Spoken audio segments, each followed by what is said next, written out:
हमने पिछले इतवार भी इसी मतन पर जो आज आपके सामने तिलावत किया गया पैगाम सुना था। लेकिन पिछली दफ़ा मैंने इस मतन को बयान करते हुए आपके सामने इफसुस के ईमानदारों के बारे में बातें की और उसके बाद हमने इस्राएल की बरकत और उन वादों का जिक्र सुना जो खुदावंद ने बनी इस्राएल के साथ किए।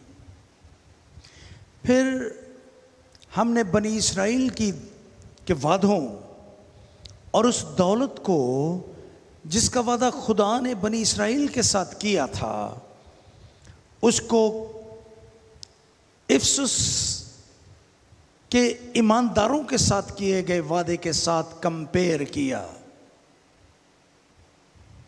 और हमने मुआजना किया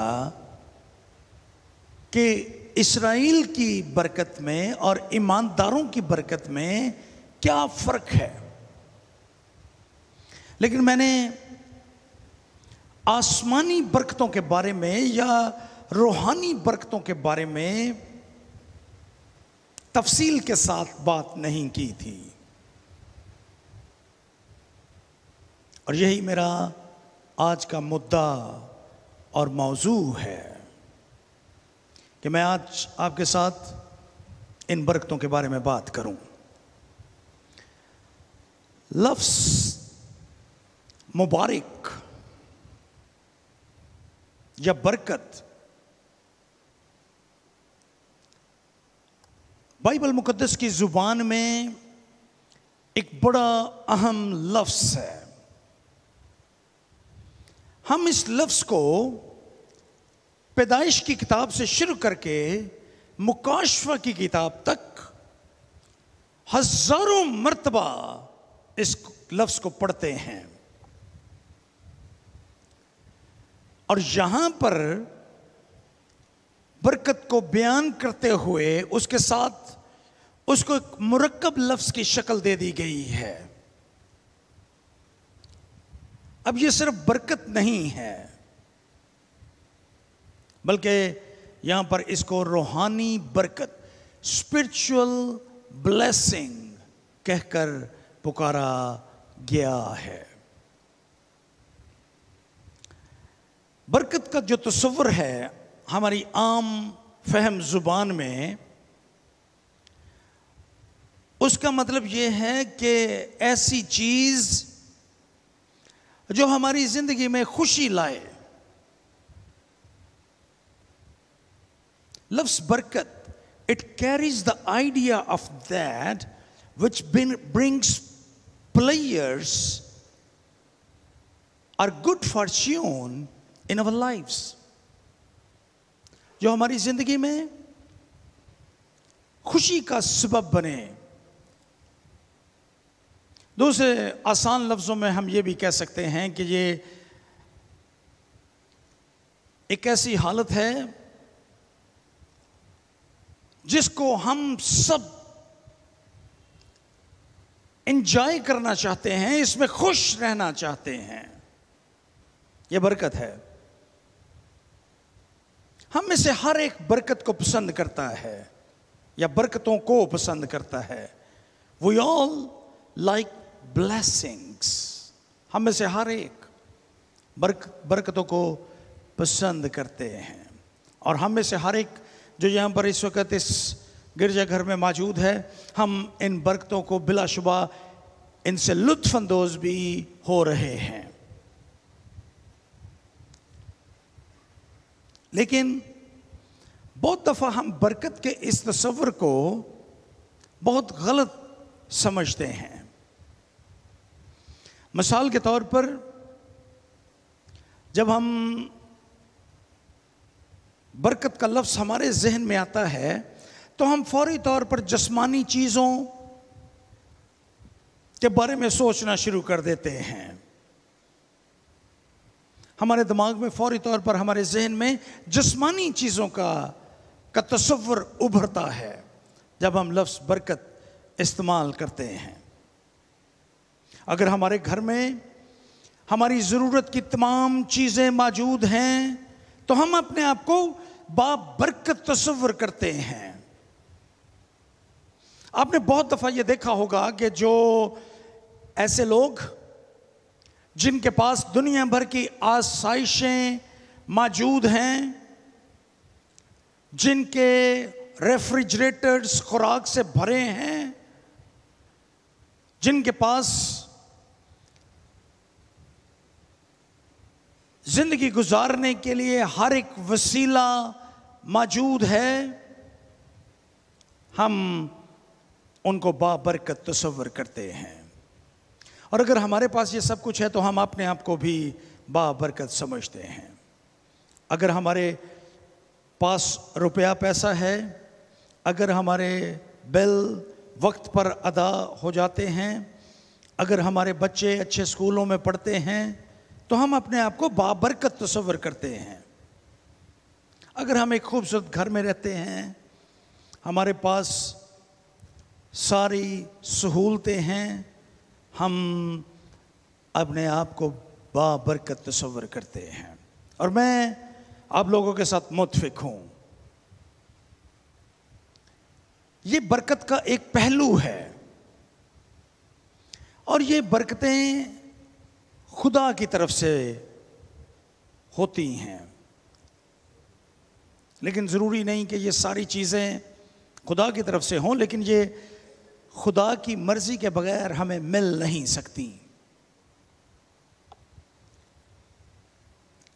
लेकिन फर्ज करें हमारे घर में कोई बीमारी है, हमारा कोई बहुत करीबी अजीज या हम खुद किसी ला इलाज बीमारी का मुकाबला कर रहे हैं।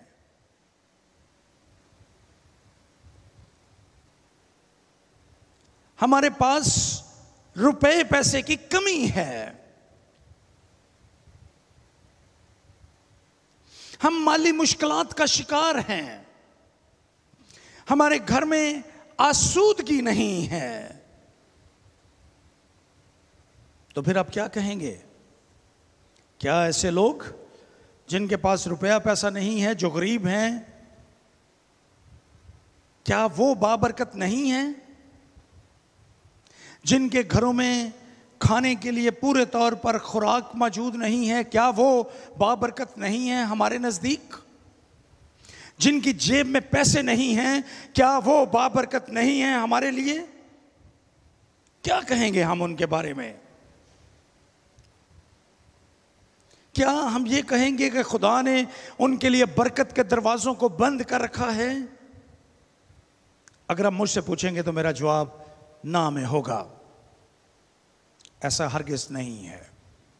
इसका यह मतलब नहीं कि कोई शख्स गरीब है तो वो बाबरकत नहीं है।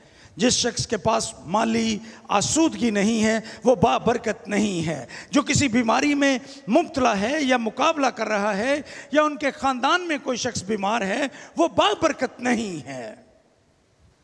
ये दुरुस्त आइडिया नहीं है। हम एक चीज़, जब हम बरकत के लफ्ज़ को पर गौर करते हैं तो हम एक चीज़ को का तज्जिया करने में नाकाम रहते हैं अक्सर व बेशतर, कि जितनी बातें मैंने पहले कही, माली तौर पर आसूदगी, खुराक, ये सब कुछ, घर, बैंक बैलेंस, ये सब कुछ टेम्परेरी है। मैंने पिछले इतवार अपने पिछले दरस में ये बात कही थी कि बनी इस्राएल के साथ खुदा ने यही वादा किया था मटीरियल ब्लेसिंग्स का। खुदा ने उसको कहा था कि मैं तुम्हें एक ऐसे मुल्क में ले जाऊंगा जहां दूध और शहद की नदियां बहती हैं, जिसकी जमीन जरखेज है, मैं वक्त पर बारिश बरसाऊंगा और मैं तुम्हें हर एक चीज दूंगा। But all these things are temporary.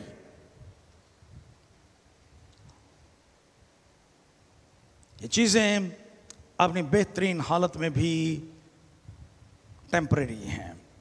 और मैंने कहा था कि हम कई दफ़ा नाकाम रहते हैं।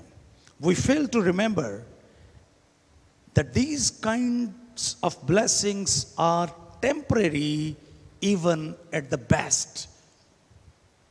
अपनी बेहतरीन हालत में भी ये आर्जी होती हैं। हमारी ये चीजें एक दिन जा सकती हैं। रुपया पैसा आपकी दौलत ने कहीं ना कहीं खर्च होना है। हमारी सेहत ज़वाल पजीर है और ये जिस्मानी चीजें आहिस्ता आहिस्ता हमसे चली जाती हैं। इसका मतलब ये है कि बरकत को सिर्फ और सिर्फ जिस्मानी चीज़ों के साथ जोड़ना यह मुनासिब नहीं है। और मैंने पिछली दफ़ा भी कहा था कि असल बरकत वो है जो आसमानी और रूहानी बरकत है। The real blessings of God are spiritual in nature, and these spiritual blessings will never be taken away from us. कभी भी हमसे छिन नहीं सकती ये बरकतें, जो खुदा की बरकतें हैं,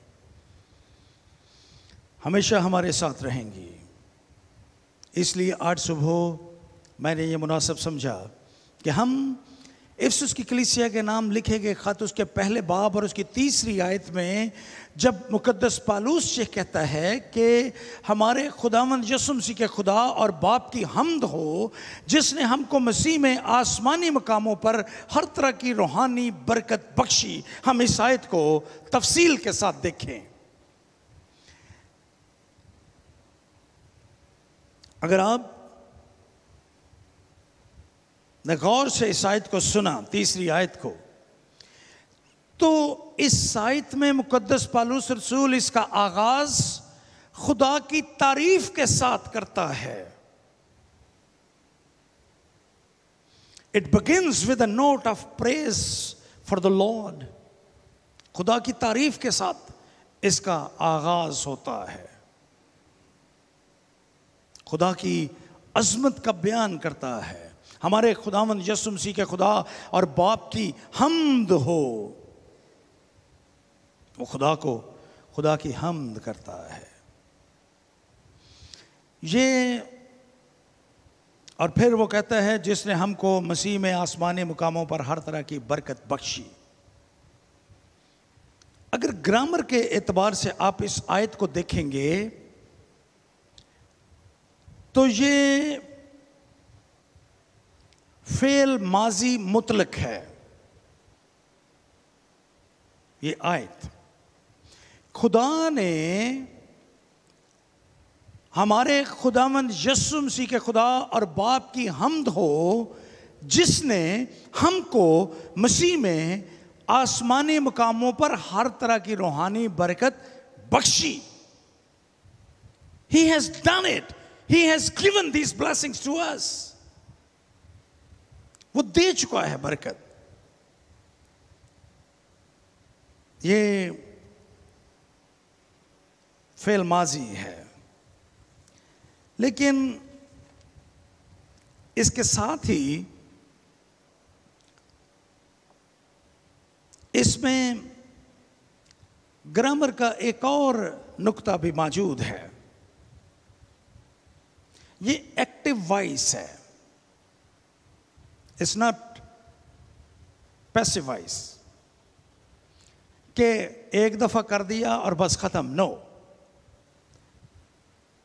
ग्रामर के एतबार से ये फ्रेज एक्टिव वॉइस फेल माजी में है, लेकिन एक्टिव वॉइस है।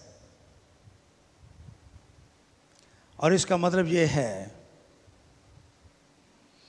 कि ये बरकतें जो माजी में खुदा ने हमें दी, ये आज सुबह भी उसी तरह से जारी हैं जिस तरह से माजी में हमें मिली, और ये रहती दुनिया तक जारी रहेंगी।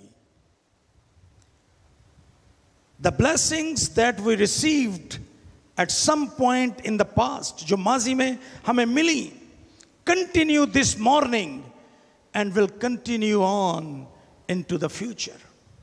मुस्तकबिल में भी जारी रहेंगी। ये रुकेंगी नहीं। इसका मतलब ये है कि हम ये कह सकते हैं कि मैं बाबरकत था, मैं बाबरकत हूं और मैं बाबरकत रहूंगा। ये इसका मतलब है इस आयत का ग्रामर के एतबार से। मैं 3 बातें इस आयत में से आपके सामने बयान करूंगा। पहली बात कि तादाद के एतबार से ये बरकतें कितनी हैं। पहली बात, quantity of the spiritual blessings, तादाद के एतबार से ये कितनी हैं। और यहां पर बड़ा दिलचस्प लफ्ज लिखा है। हम तीसरी आयत में इस लफ्ज को देखते हैं और यहां पर लिखा है, जिसने हमको मसीह में आसमानी मकामों पर हर तरह की रूहानी बरकत बख्शी है। अंग्रेजी जुबान में इसके लिए लफ्ज ऑल इस्तेमाल हुआ है। हर एक बरकत जिस मसीही जिंदगी गुजारने के लिए जिसकी हमें जरूरत है, वो खुदा ने हमें बख्शी है। एक भी बरकत ऐसी नहीं है जिसको खुदा ने आपसे रोका हो।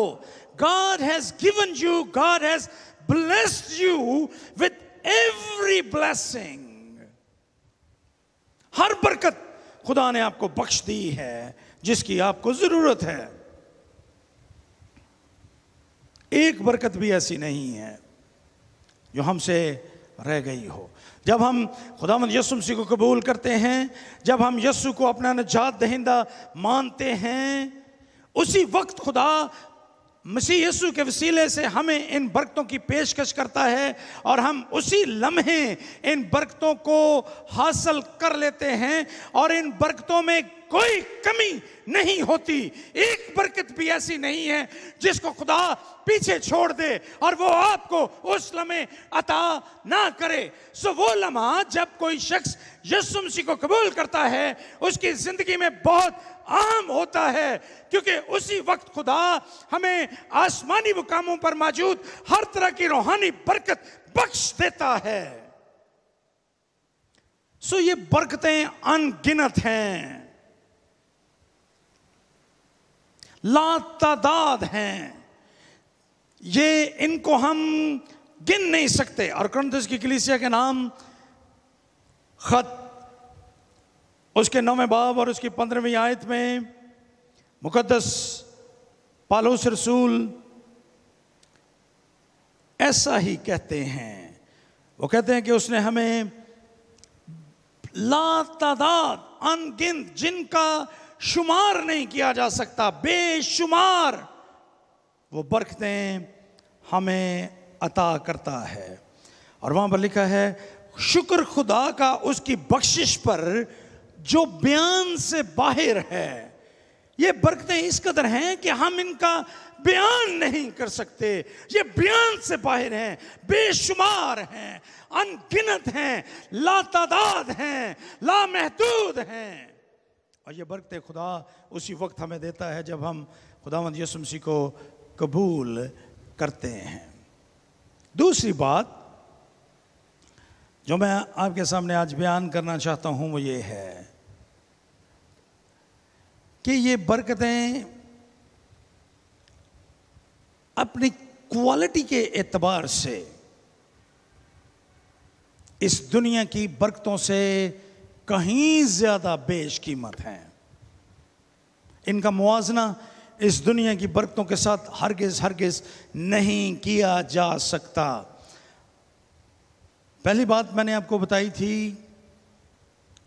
The quantity of the spiritual blessings. दूसरी बात जो मैं आपके सामने अभी बयान करने वाला हूं वो है क्वालिटी, इनका म्यार क्या है। और इनके म्यार के बारे में यहाँ पर लिखा है कि ये आसमानी मकामों में खुदा ने हमें बख्शी हैं। इसका मतलब ये नहीं कि जब हम आसमान पर जाएंगे उस वक़्त ये बरकतें मिलेंगी, बल्कि इसका मतलब ये है कि इन बरकतों का माखज़ मंबा आसमान है। दे ओरिजिनेटेड इन हेवन। ये आसमान आसमानी बरकतें हैं, इनका मंबर माखिज आसमान पर है। और इनका बयान मुकद्दस पौलुस रसूल इफिसुस की कलीसिया के नाम खत लिखते हुए उसके पहले बाब की 4 से 14वीं आयत में इनको बयान करता है। पहली बात, पहली बरकत जिसका वो यहाँ पर बयान करता है, उसका बयान आपको 4थी आयत में मिलेगा। 4थी आयत में लिखा है, चुनाचे उसने हमको बनाए आलम से पेशतर उसमें चुन लिया ताकि हम उसके नज़दीक मोहब्बत में पाक और बेऐब हों। सो पहली बरकत जिसका यहाँ पर, आसमानी बरकत जिसका यहाँ पर बयान किया गया, वो बरकत है जिसके वसीला से खुदा ने हमें दुनिया से बनाए आलम से पेशतर अपनी हिकमत और दानाई में हमें चुन लिया। इससे पहले कि खुदा इस कायनात को तरतीब देता, इससे पहले कि खुदा इस कायनात को तख्लीक करता, उसने मुझे और आपको अपनी हिकमत से, अपनी दानाई से और अपने इल्म साबक के वसीला से चुन लिया ताकि हम ईमानदार बने। हमने नहीं बल्कि उसने हमें चुन लिया। और यहां पर लिखा है कि उसने हमें बनाए आलम से पेशतर, जब अभी इस दुनिया का वजूद नहीं था, जब अभी कायनात की बुनियाद नहीं रखी गई थी, उस वक्त खुदा ने हमें चुन लिया। मैं खुदा की इस मर्जी, खुदा की इस हिकमत को कि कैसे उसने हमें बनाए आलम से पेशतर, जब अभी हमारा वजूद नहीं था, किस तरह से खुदा ने हमें चुन लिया।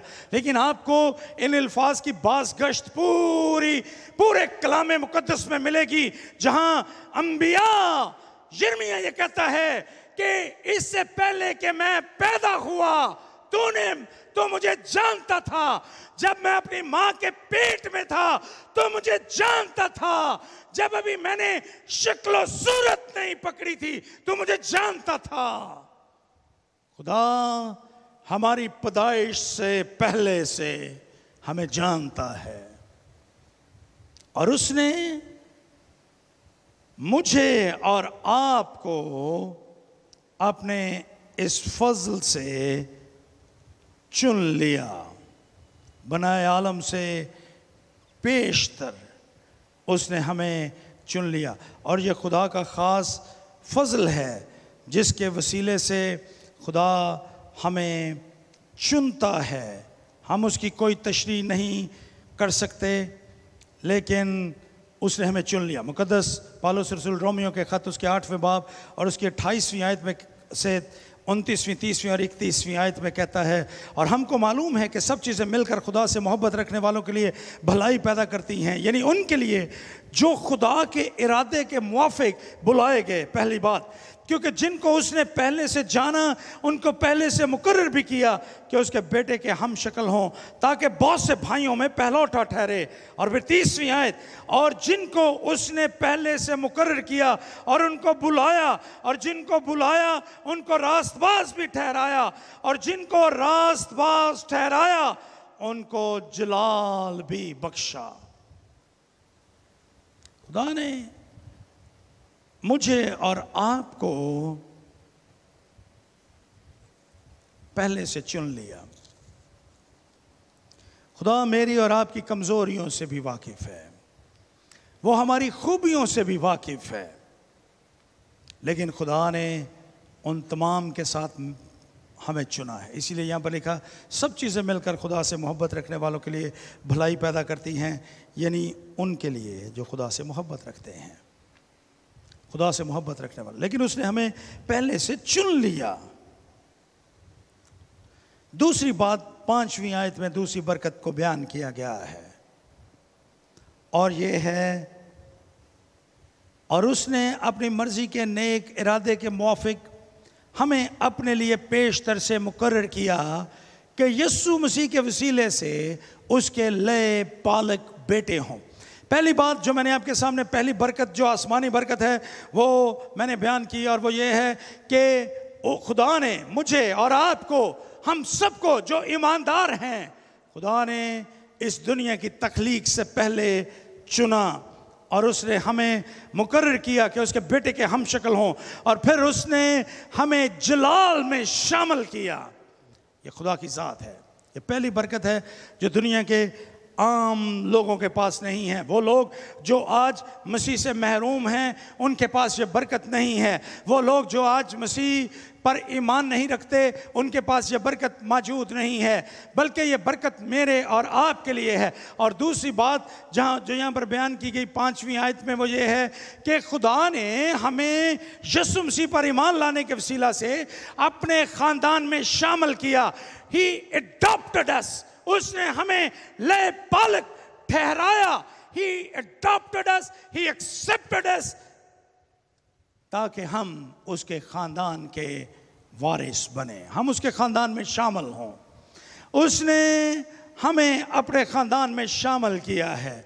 दूसरे बाब की 12वीं आयत को देखिए कि इससे पहले कि हम अडॉप्ट किए जाते, इससे पहले कि हम एक्सेप्ट किए जाते, हम कैसे थे। अगले ज़माने में मसीह से जुदा और इसराइल की सल्तनत से खारिज और वादे के अहदों से नावाकिफ़ और नाउमीद और दुनिया में खुदा से जुदा थे। मगर तुम जो पहले दूर थे अब मसीह यीशु में मसीह के खून के सबब से नज़दीक हो गए हो। हमें कराबत मिल गई, हम कराबती बन गए, हम ले पालक बन गए, हम मसीह के हम मिरास बन गए। जो खुदा का इकलौता बेटा है उसने हमें अपने ख़ानदान के साथ अपने ख़ानदान में शामिल कर लिया।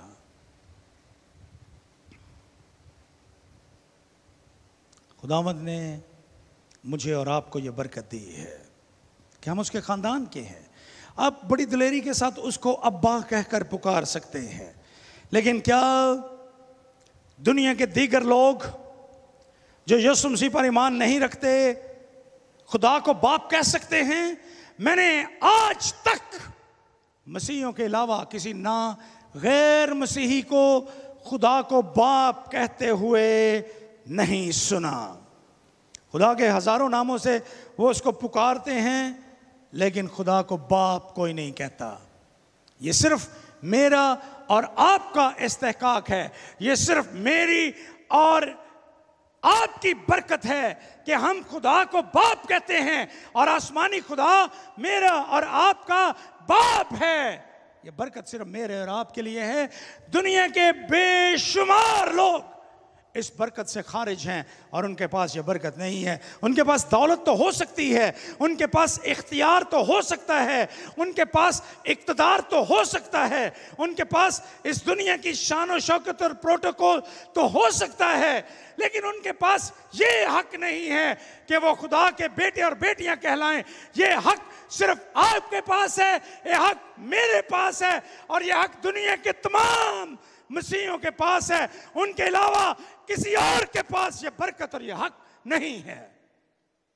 आप अंदाजा कीजिए कि आप कितने बाबरकत हैं। दुनिया के वो लोग जो इक़्तिदार इख्तियार के मालिक हैं, लेकिन वो यीशु मसीह पर ईमान नहीं रखते, वो खुदा के बेटे और बेटियां नहीं कहला सकते।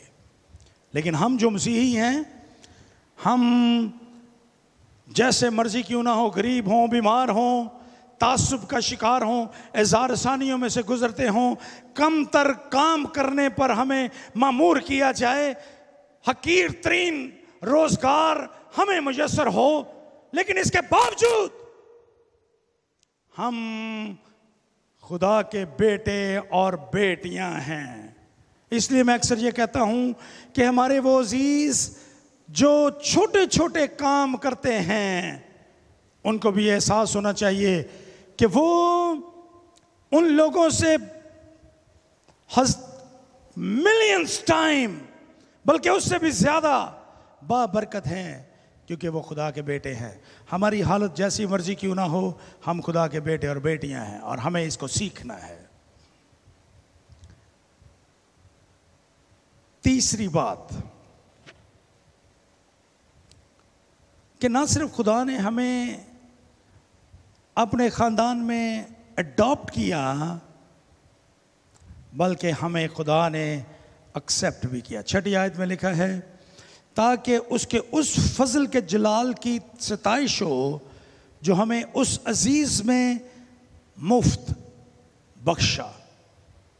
जितनी बरकतें हैं हम उनको कमाते नहीं हैं।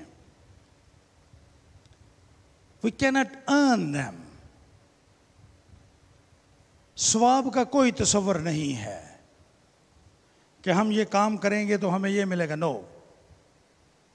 ऐसा कोई तस्वर हम में नहीं है। हमारी नेकियां, खुदा के कलाम में लिखा है कि गंदी धज्जियों की मानिंद हैं। हम अपने नेक कामों से खुदा की इन बरकतों को, बख्शिशों को खरीद या हासिल नहीं कर सकते, बल्कि ये मुफ्त हैं। यहां पर लिखा है कि ये मुफ्त हैं, और इसके साथ ही यहां पर एक और लफ्ज लिखा, और वो है फजल, ताकि उसके उस फजल के जलाल। फजल हम उस चीज को कहते हैं जहां मेहनत किए बगैर, which we cannot earn, which we don't deserve, और वो हमें मिल जाए। जिसके हम हकदार ना हों वो हमें मिल जाए, उसको खुदा का फजल कहते हैं। और खुदा अपने फजल से हमें ये सारी बरकतें बख्शता है। हम इन बरकतों को खरीद नहीं सकते। दुनिया के लोग अपने नेक कामों के वसीला से, गैर मसीही अपनी दौलत के वसीला से इसको हासिल करने की कोशिश करते हैं, लेकिन हमें ये मुफ्त मिली हैं। जब हमने यीशु को कबूल किया, ये सारी बरकतें हमें मुफ्त मिल गई। चौथी बात, मखलसी। 7वीं आयत के पहले हिस्से में लिखा है, हमको उसमें उसके खून के वसीला से मखलसी यानी कसूरों की माफ़ी, उसके उस फजल की दौलत के मुआफिक हासिल है। मखलसी मिली। वी आर रिडीम्ड, हमें मखलसी मिली है। लेकिन यूनानी ज़ुबान में मखलसी के लिए 3 मुख्तलिफ लफ्ज़ इस्तेमाल किए जाते हैं, लेकिन यहाँ पर जो लफ्ज़ मखलसी के लिए इस्तेमाल हुआ, ये बड़ा ख़ास लफ्ज़ है। ये लफ्ज़ अपनी ज़ात में ये मानी देता है कि मखलसी को खरीदा गया है। इसको हमने नहीं खरीदा। ये मखलसी जो हमें मिली, गुनाहों से मखलसी, या जो मखलसी हमें हासिल हुई, ये अगरचे कीमत से खरीदी जाने वाली है, लेकिन उसकी कीमत हमने अदा नहीं की। यहां पर लिखा है 7वीं आयत में कि ये उसके खून के वसीले से मखलसी हमें हासिल हुई है। जो कीमत अदा की गई इस मखलसी के लिए, वो यीशु मसीह का खून है। उसके खून के वसीले से ये मखलसी हमें हासिल हुई है। ये थोड़ा सा इसको समझाने के लिए मैं आपको कहूँगा कि इसके अंदर ये तसव्वुर है, कदीम ज़माने में ग़ुलामों की मंडियाँ लगती थीं, जहाँ पर ग़ुलाम बिकने के लिए खड़े होते थे, और जब कोई शख्स आता था जिसको जो ग़ुलाम पसंद आता था वो उसको ख़रीदता था ताकि उससे अपने लिए काम ले। ये ऐसे ही है कि एक दिन ग़ुलामों की मंडी लगी थी और एक शख्स आया और उसने एक ग़ुलाम को पसंद किया, उसकी कीमत पूछी, और जो कीमत उसको बताई गई उसने वो कीमत उसके मालिक को अदा कर दी। लेकिन कीमत अदा करने के बाद उसने उस ग़ुलाम से कहा कि आज के बाद तुम ग़ुलाम नहीं हो, मैंने अगरचे तुम्हारी कीमत अदा की है, लेकिन मैं तुम्हें आज़ाद करता हूं। तुम आज के बाद आज़ाद मर्जी के साथ अपनी ज़िंदगी बसर करो। This is what Jesus has done for me and for you on the cross. उसने कीमत अदा की हमारी मखलसी के लिए, लेकिन उसने कीमत अदा करके हमें आज़ाद कर दिया। मुकद्दस पतरस अपने पहले ख़त पहले बाब 18वीं और 19वीं आयत में यह बयान करता है कि हमारी कीमत बर्रों का खून नहीं बल्कि यीशु का बेशकीमत खून है। यीशु के खून के वसीला से हमें ये मखलसी हासिल हुई है। और ये मखलसी सिर्फ उन लोगों के पास है जिन्होंने यीशु को कबूल किया। जिन्होंने यीशु को कबूल नहीं किया उनके पास ये मखलसी नहीं है। पांचवी बात, मुआफ़ी, फॉरगिवनेस, कि खुदा ने हमें गुनाहों से मुआफ़ किया है। मखलसी से थोड़ा सा फ़र्क है, इसलिए मैंने इसको अलग जुज़ के तौर पर आपके सामने बयान कर रहा हूँ। गुनाहों से मुआफ़ी, फॉरगिवनेस फ्रॉम आवर सिंस, ये मुआफ़ी जिसके लिए कीमत अदा की गई मुआफ़ करने के लिए, ये हमारे गुनाहों से मुआफ़ी और हमारे वो तमाम गुनाह जो हमने माजी में किए, वो तमाम गुनाह जो हाल में हम कर रहे हैं और वो तमाम गुनाह जो हम मुस्तकबिल में करेंगे, God has forgiven them। खुदावंद के पाक कलाम में ज़बूर नंबर 103 हमने गाया। ज़बूर नंबर 103 को अगर आप आगे पढ़ते जाएंगे तो वहाँ पर लिखा है कि जिस तरह से जिवें चढ़दे तो हैं लैंदा ओनी दूर साडे, पाप खुदा ने चुक के सारे सुट्टे दूर दराड़े। जितना मशरक़ से मगरब दूर है उतनी दूर खुदा ने हमारे गुनाहों को फेंक दिया है। 11वीं से 14वीं आयत हमारे मुस्तकबिल के बारे में बयान करती है। 11वीं आयत में ये लिखा है, उसी में हम भी उसके इरादे के मुवाफिक जो अपनी मर्जी की मसलत से सब कुछ कर सकता है पेशतर से मुकर्रर होकर मिरास बने। हमारी मंजिल का बयान किया गया। आवर डेस्टिनेशन, हमारी मंजिल खुदा की मिरास है। हम खुदा की बादशाहत के वारिस बनेंगे यीशु मसीह के वसीले से। और खुदा ने हमें हमारी मंजिल को तब्दील कर दिया है।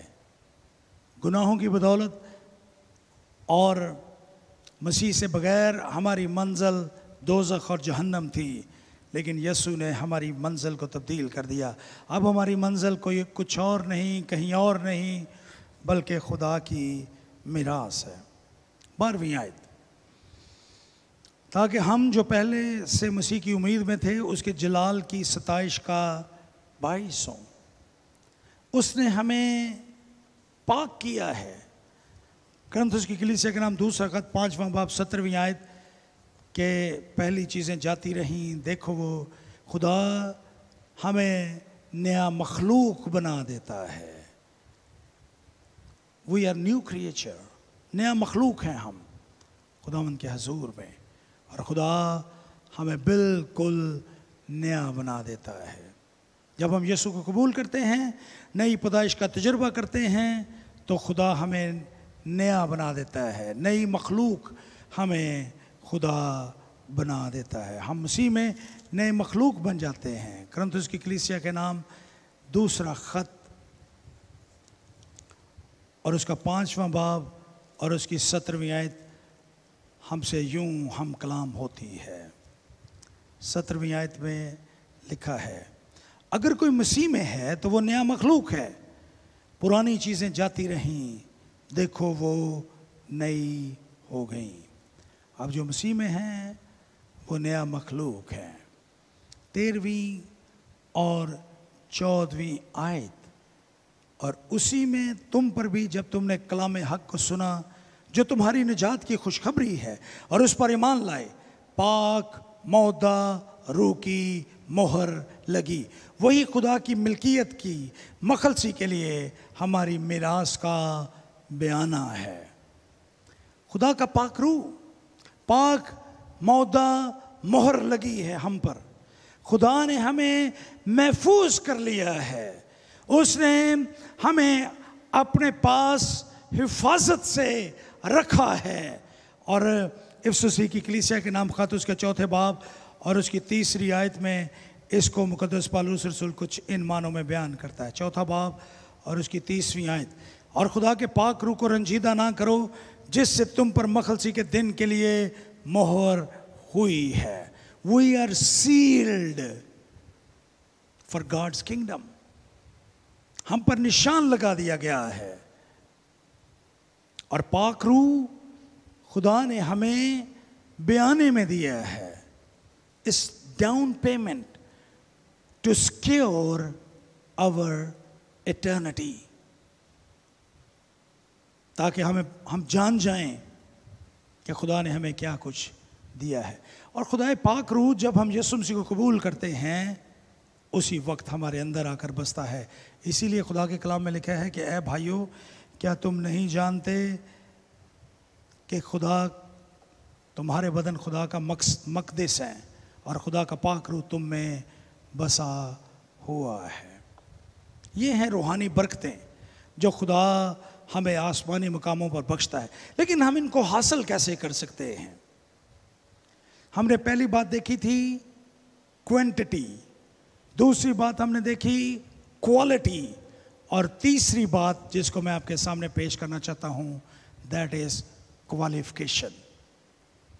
3 Q's: quantity, quality and qualification. Qualification क्या है, म्यार क्या है, हम कैसे इनको हासिल कर सकते हैं? और यहाँ पर लिखा है 3 आयत में, हमारे खुदावंद यीशु मसीह के खुदा और बाप की हम्द हो जिसने हमको मसीह में, in Christ, this is the qualification, to be in Christ. यीशु में खुदा ने हमें ये सब कुछ दिया है। यीशु के बगैर कुछ भी नहीं है। ये सारी बरकतें जिनका मैंने, रूहानी बरकतें जिनका मैंने बयान किया, ये मसीह में हमें हासिल होती हैं, क्योंकि खुदा ने हमें एक ही रूह के वसीला से एक बदन होने के लिए बुलाया है। हम मसीह में इनको हासिल करते हैं, और अगर हम मसीह में नहीं हैं तो हम इन बरकतों से खाली हैं, हमारे पास ये बरकतें नहीं हैं। और एक और जगह पर यूहन्ना अपने खत, पहले खत उसके 5वें बाब और उसकी 12वीं और 13वीं आयत में इसके बारे में यूं बयान करता है। वो कहता है, जिसके पास बेटा है उसके पास जिंदगी है, और जिसके पास खुदा का बेटा नहीं उसके पास जिंदगी भी नहीं। मैंने तुमको जो खुदा के बेटे के नाम पर ईमान लाए हो ये बातें इसलिए लिखी कि तुम्हें मालूम हो कि हमेशा की जिंदगी रखते हो। यीशु के वसीले से हमें ये सारी बरकतें मिलती हैं, और अगर यीशु हमारी जिंदगी में नहीं तो हम इन बरकतों से खाली हैं। जिसके पास बेटा है उसके पास जिंदगी है, और जिसके पास खुदा का बेटा नहीं उसके पास जिंदगी भी नहीं है। अगर आपके पास खुदा का बेटा है, आप इस जिंदगी को रखते हैं, आप इन बरकतों के मालिक हैं, आप इन बरकतों में शरीक हैं, आसमानी मकामों पर मौजूद इन रूहानी बरकतों में आप शामिल हैं। लेकिन अगर आपके पास खुदा का बेटा नहीं है तो आपके पास ये बरकतें भी नहीं हैं। सो आइए थोड़ी देर के लिए अपने सरों को झुकाएं।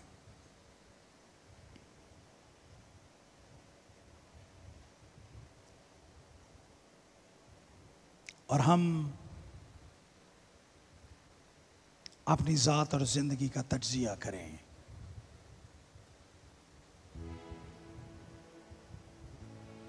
क्या हमारे पास खुदा का बेटा है? बरकतें तो मौजूद हैं, लेकिन क्या खुदा का बेटा भी है?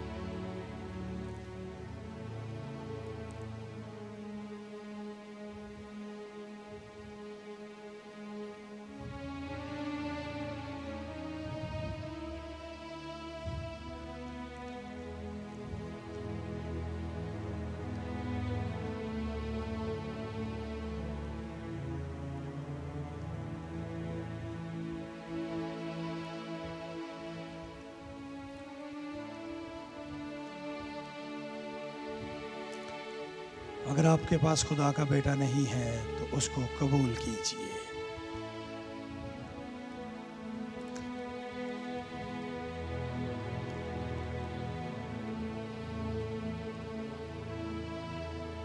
अपनी जिंदगी उसको दीजिए।